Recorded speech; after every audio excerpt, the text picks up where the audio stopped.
O livro de Juízes. Lembre-se, depois que Josué levou as tribos de Israel para a terra prometida, ele os chamou para serem fiéis à aliança com Deus, obedecendo os mandamentos da Torá. E se eles fizessem isso, mostrarão a todas as outras nações como Deus é. Assim, o livro de Juízes começa com a morte de Josué e, basicamente, conta a história do fracasso total de Israel. O nome do livro vem do tipo de líderes que Israel teve nesse período. Antes de terem reis, todas as tribos estavam sendo governadas por esses juízes. Não pense em um tribunal. Esses eram líderes político-militares regionais, mais parecidos com chefes tribais. E, um aviso importante, o livro de Juízes é muito perturbador e violento. Ele conta a história trágica da corrupção moral de Israel, da sua má liderança e basicamente como eles não são muito diferentes do que os cananeus. Mas essa história triste também pretende gerar esperança para o futuro. E você pode ver isso na maneira como o livro foi projetado. Há uma grande introdução que prepara o terreno para o fracasso de Israel, já que eles não expulsam os cananeus remanescentes. Em seguida, a grande seção principal do livro tem histórias sobre a corrupção crescente dos juízes de Israel. E a progressão aqui mostra como os líderes de Israel vão de muito bons a regulares e de ruim a piores.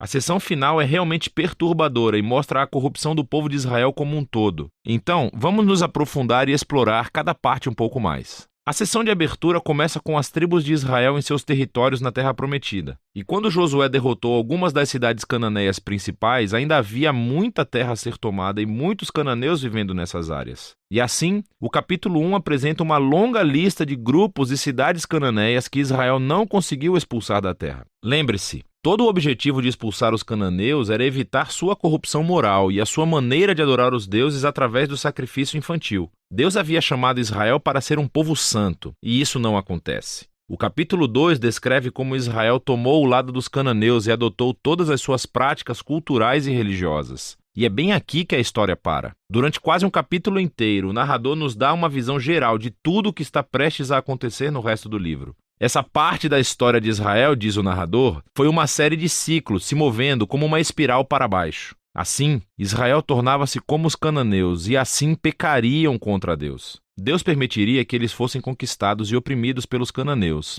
E por fim, os israelitas veriam o erro de suas escolhas e se arrependeriam. Então, Deus levantaria um libertador, um juiz dentre Israel, que derrotaria o inimigo e traria uma era de paz. Mas, finalmente, Israel pecaria novamente e começaria tudo de novo. Esse ciclo fornece o conceito literário e o fluxo para a próxima seção principal do livro. Ele se repete para cada um dos 6 juízes principais cujas histórias são contadas aqui. As histórias dos 3 primeiros juízes, Otiniel, Eude e Débora, são aventuras épicas, mas são também histórias extremamente sangrentas. Ou os próprios juízes, ou as pessoas que ajudam os juízes derrotam seus inimigos e libertam o povo de Israel. As histórias sobre os próximos 3 juízes são mais longas e se concentram nas falhas de caráter dos juízes, que ficam cada vez piores. Gideão começa muito bem. Ele é um covarde, mas finalmente chega a confiar que Deus pode salvar Israel através dele. E assim ele derrota um enorme exército de midianitas com apenas 300 homens carregando tochas e panelas de barro.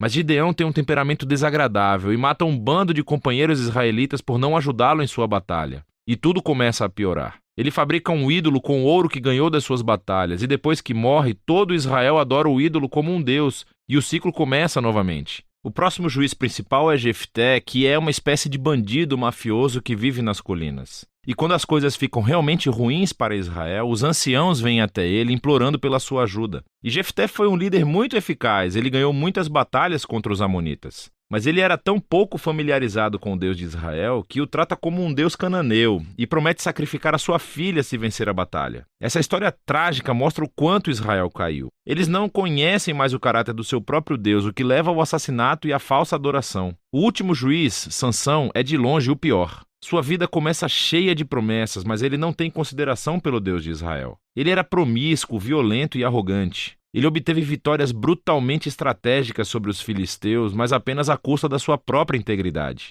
E a sua vida termina em uma corrida violenta de assassinato em massa. Agora, uma nota rápida aqui. Você notará um tema repetido na seção principal do livro. Em momentos-chave, o Espírito de Deus capacitará cada um desses juízes a realizar grandes atos de libertação. O fato de que Deus usa essas pessoas completamente errôneas não significa que ele endossa todas ou até mesmo qualquer uma de suas decisões. Deus está comprometido primeiramente a salvar seu povo. mas tudo que ele tem são esses líderes corruptos e, por isso, trabalha com eles. Essa sessão inteira é projetada para mostrar o quão ruim as coisas ficam. Você não consegue nem diferenciar os israelitas dos cananeus. E estamos falando apenas dos líderes. A sessão final mostra Israel como um todo chegando ao fundo do poço. Há duas histórias trágicas aqui e elas não são para os fracos de coração. Elas são estruturadas por essa linha, que é repetida 4 vezes no final do livro. Naquela época, Israel não tinha um rei, e todos faziam o que era certo aos seus próprios olhos. A primeira história é sobre um israelita chamado Miqueias, que constrói um templo privado para um ídolo. E ele é saqueado por um exército particular enviado da tribo de Dan.